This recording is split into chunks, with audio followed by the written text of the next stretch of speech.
এটা কি বানাচ্ছি? আজকে একটু ফ্রেঞ্চ টোস্ট বানাচ্ছি। ওকে।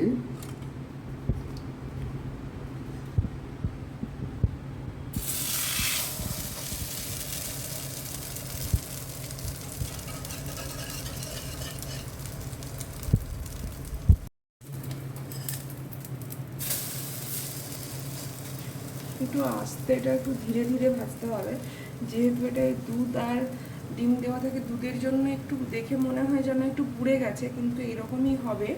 এটা খেতে খুব ভালো হবে। পুরোটা তৈরি করি, তারপর দেখাচ্ছি। দু পিঠ এবার আস্তে আস্তে করে ভাজবো। সানডে ব্রেকফাস্ট রেডি করে দিয়েছি। এখানে রয়েছে ফ্রেঞ্চ টোস্ট আর একটু তরমুজ দিয়েছি। প্রচুর গরম, সেজন্য একটু ফল খাওয়া বিশেষভাবে দরকার।